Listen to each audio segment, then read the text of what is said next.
Hello, everyone, and welcome back to Literary Assistance. We are here today to kind of wrap up this month of January and what was going on and our thoughts about it also. Hello, Sarah. Hello, how are you doing? I am doing well. I'm chilly over here in the Midwest. It's been Ugh, snowing and cold. How are no, you doing? no, thanks. It's fun. It's cool here, but we are supposed to get some snow overnight, but just about 2 inches, so enough to look pretty. Yeah, just keep it pretty and where you don't have to shovel, right? That's That's the right. goal. That's right.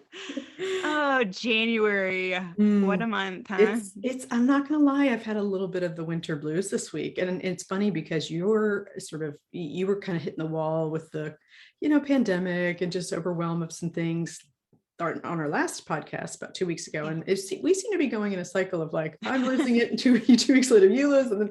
And this week has been a rough one, a little heavy, but that's okay. From a wrap up perspective, I was really proud of my effort around yoga because this month was focused on energy and vitality. And we've been following loosely The Happiness Project by Gretchen Rubin as a reminder to listeners. And we both chose to do the Yoga with Adrienne Move Challenge. And I've been really consistent. In fact, I've made every day. Haven't done it yet today, but it's early. So I've been really pleased with that.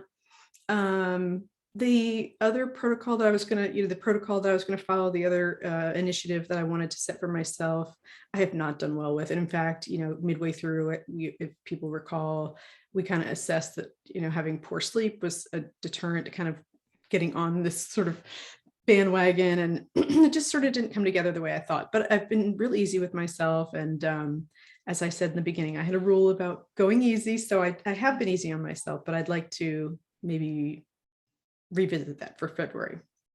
I am so proud of you. Oh, Your yoga challenge is amazing, and you were so motivating to be posting and sharing with others, and your consistency was really inspiring. oh, thank you. It felt good. It really helped me feel good. So I'm glad it did what I hoped it would do, which is it did give me energy and vitality. And I'm proud of you because there were times when you just really didn't have the time to do it, and you also didn't beat yourself up over it. It's like it's there for me when I need it, and hey, 4 days is better than no days a week, right? Yeah, that's kind of you and I kind of took on that approach of done is better than perfect. And that's exactly how our podcast even came to be, was because of that and just jumping in. And the month did not go as expected, but looking back, I feel like I probably did about half the days of yoga. And if I wouldn't have taken on the challenge, I would have done 0 days of yoga. Right. So at least I accomplished that. I've starting to sort of flex that muscle and build the habit again of getting into it. And I don't think I even told you this. We had no internet for 3 days this week. Oh, Someone accidentally cut all the fiber optic cables to oh our no. neighborhood, and then they couldn't get the new parts in. So that it was just a month of random challenges and obstacles that were kind of out of my control in some aspects, and in other aspects I just had to like recognize that I needed to take the time and focus on other things rather than stressing myself out to do the challenge. um, but all in all, I feel like it brought it back to my awareness as something that I really enjoy and that I want to do, and to incorporate it back in more frequently and just keep at it. That's awesome. So do you think in February you'll kind of tune into Adrienne once in a while and just pick one or two of her workouts? That's what I'm kind of Yeah, thinking. I think my plan is to, I don't know if I'm going to just, I'll probably go back to last year's calendar because she has the playlist saved there, and Mhm. sort of go through an older version with the intention of trying to get it in every day. But you gave me the suggestion of doing it at a specific time each day, which was helpful when the internet and everything was working. But I think I found and you had mentioned that this is part of your coaching now, is to not set yourself up that you're going to do it every single day, because just life happens and chances are that is not a realistic goal. So I was thinking on school days is a much more what's the right word, like the processes are there at certain times throughout the whole morning, much more stable, I guess, sort of morning um so it's easier for me to set that time. So if I just plan for school days for it to happen, at least it's 5 days out of the week, and then Yeah. on those other 2 days, then if I get it in, great. If not, that's okay too. Yeah. Yeah. You're referencing something we do during the 5th week where we try to form one good habit. And what we do is the only parameters we put around it is don't set something that you tell yourself you're going to do every single day, because we just generally won't. And when we fail, we, throw the whole thing out. So yeah, good Right. point. Yeah, Yeah. January So was a little more challenging than I expected in terms of mindset. Like I was not expecting that. Now, granted, I should probably know myself, winter blues and all that kind of stuff. And the beginning of a year being generally busy, but there are things as you mentioned, you can't control. Didn't know I'd have more clients than I expected, or didn't know that I was going to have, school challenges like we've had, or whatever it may be. Those things are going to crop up. But what I love about this is that we've asked people to come along on the journey. And if they want to take on an interesting activity or concept for them each month, they can do that, but just to be generally easy on themselves. And if they can't do it every day, that's totally fine. So yeah. I think we've modeled that pretty well. Yeah, I hope so. This is not a pass fail situation. No. It's just a progress. Yeah. Yeah. That's what we're doing. Yeah. I do think it was kind of in a weird way. It was a flipped January for me. Like normally, like I love Mondays. I know many people hate Mondays, but I just feel like it's a fresh start to the week. Like my husband always teases me that I get the most done on Mondays. He says it's my shoes on moment because I am like raring to go. And then as the week goes on, it's like I'm slowly losing steam here. So January is normally that month for me where it's like you're going to take on the world and you made your resolutions. And this year it was like the wheels are falling off the cart very quickly here, people. Yeah, why? You have a big win that you had happen. Can you tell us all about what happened with the foundation? Yeah, so I actually had another thing that manifested off of my future board, which is just Woohoo. craziness because I think when did we make new future October. boards? It was October. Mhm. Okay, so quite a few things have already manifested off of that board. Amazing. But the one that just happened, so I volunteer for the Jane Austen Literacy Foundation as the YouTube channel manager. And one of the things that I had on my board was I really wanted to be on a panel in the next, well, I guess we technically make these boards for what, the next 1 to 5 years? 3 to What we 5. plan Mhm. for, or 3 to Yeah. 5. Okay. Yeah. So had no expectation of that happening soon, but I just wanted to put it out there as something that I wanted to manifest. And was having our meeting, and I just randomly was asked would I like to be on the panel for the writing competition that we hold every year, which immediately, like, my brain was thinking, oh my goodness, is this actually happening? Of course it is, because I put it out there. Because you asked for Um, it. I did. So Sarah and I were just talking about this. I said, you need to warn people, be careful what you put on your board because it will happen when you put it out there. And I don't know, maybe it's one of those cyclical things, like things would happen and you might not realize it, or you realize it because you put it on your board, Mhm. like you make the connection of your goals and your dreams more because you put it out there. Yes. If You it would have, mentioned that last time, how do you know if you've gotten to where you want to go unless you know where that is? So if you're aware of what the destination is, then you're aware when you get there. If you are unaware of any destination, then how do you know if you've gotten there? So it's a very good illustration of that point you made. yeah, so that was a super exciting opportunity. And yeah, so there was things that did not get accomplished for the month that I thought were going to happen, but there was a lot of other really good opportunities that came my way and were just as exciting to have accomplished.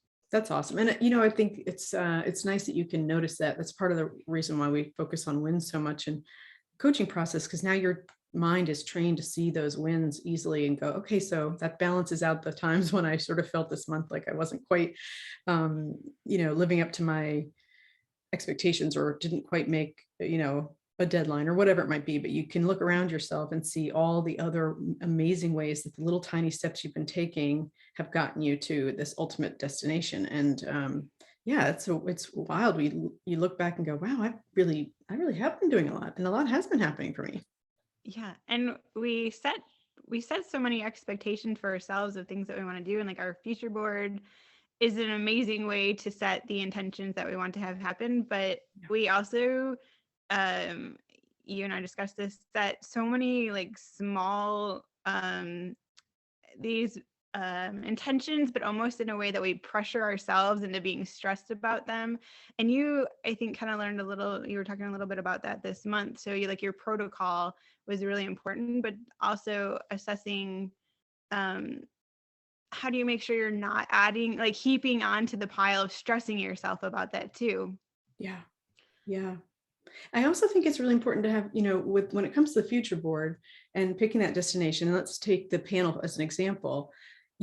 All you knew is you wanted to be on a panel. You weren't sure how that was going to happen. And so you just have to let that go. Like if you over engineer it, you're actually just making it happen, right? You're just sort of, if you're, writing into every opportunity so that you can be on a panel, then, then you're kind of over engineering it, but you just put it out there. You were never sure how it was going to show up. You might, I'm sure you didn't think it was necessarily going to come from the foundation, but all of Yeah. a sudden when it shows up, then you go, oh, wow, I asked for this. This is so cool. And that's really the objective. We want to kind of just put it out there and then let the universe decide on the timing.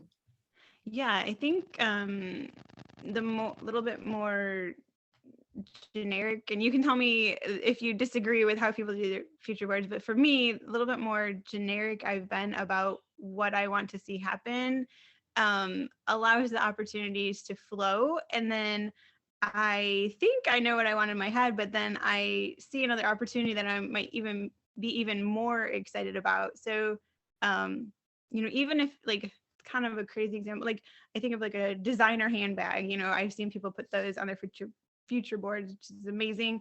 You have this particular brand in mind that you want, and then this equally gorgeous bag that's like the exact same style that you had is now on sale and totally within your budget, but you might miss that opportunity because you're thinking like, no, I can only have this brand because that is what I put on my board, and you just miss this huge thing that came to you by being so specific about it. How do you feel about future boards and specificity for people when No, they're I think making you're them? absolutely right. Is staying open, seeing opportunities for what they are, knowing when they come to you, and being able to accept them, and not being so stringent or strict about how it's supposed to be. Because again, you're over directing, right? You're kind of sticking too much with what you think it's supposed to be, and then you're using your thinking mind. This is about attraction. It's about putting an intention out there, using that elevated emotion to attract that energy towards you, and in doing so it opens your mind. Again, we've talked about this a bunch of times, but the reticular activating system in your brain, when it knows what it is you want, will go looking for that. So if you're saying luxury bag, it has just shown you a luxury bag that is you can afford, right? Yeah. So yeah, it's important to just sort of be able to let go a little bit of any restrictions you have around it and just see opportunity. Yeah.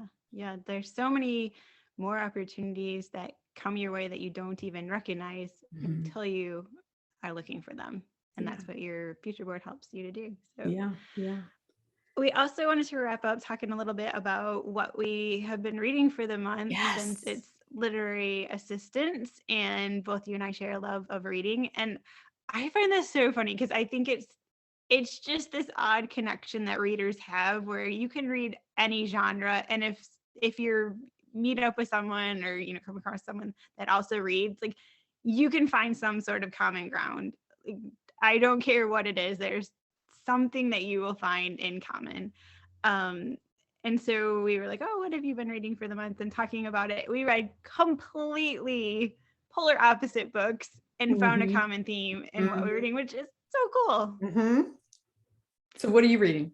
So I finished up, I'm picking one random one, and this was just like what I told Sarah off the top of my head that I had read this month that was kind of forefront of my brain. A book called Lagom, and it's a Swedish book, and I believe it roughly translates to like not too little, not too much sort of concept. So if you read the super popular book Hugo, that was out in like every Target in the country, I think it was a few years ago now that came out. But it kind of, she just talks about, it was a woman that lived in the UK and married a Swedish guy and moved there, and her children have been raised there. And learning this Swedish way of living, that you don't have an excess, but you don't go, hardcore minimalist, and creating a community. She talks about running over to your neighbor's house to ask if you can borrow things, and just living in a space that's comfortable, and it's not more than you need to take on, but you really connected to the people around you, and reaching out to community and asking for help to create your perfectly contented life that you have and you're living, and make it cozy.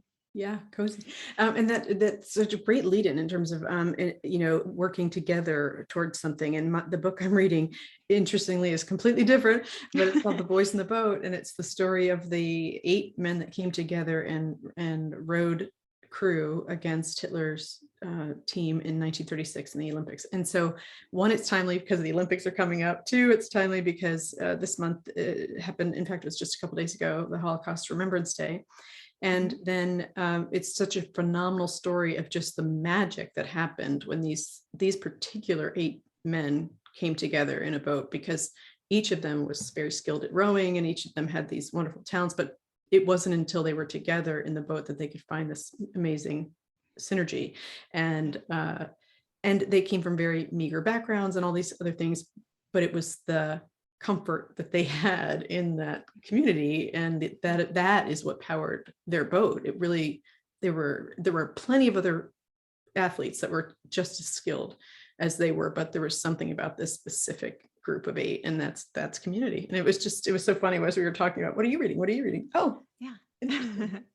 I mean, that's like the heart of the human experience, is that we're all looking for community, and we need community to thrive and to help us be the best version of ourselves. Like, we make amazing progress on our own, but part of the reason for this podcast is because you and I felt that together we improved each other, and we wanted to share the ways that we've been able to encourage each other and build off of our related experiences with other women, and share that and build from that.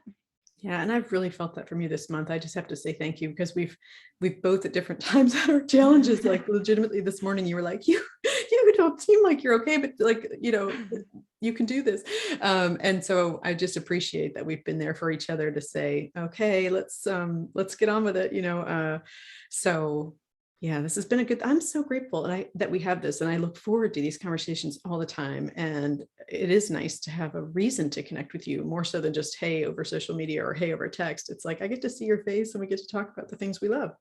Yeah, and it's great to have someone that's your sounding board for, or even just recognizing, like, I talk to you frequently. I can tell you're not okay. Like, is anything going on, and then just having someone to make you stop and think about, what are you going to do? Like, you always do this to me. You always say, like, how are you going to take care of that? And it's like, no, Sarah, don't make me like think this through. Like, even though I know it's good for me, but just the intentional shift of, we recognize when each other aren't in our best place, but then how can I support you, and how can I help you change that and make it better?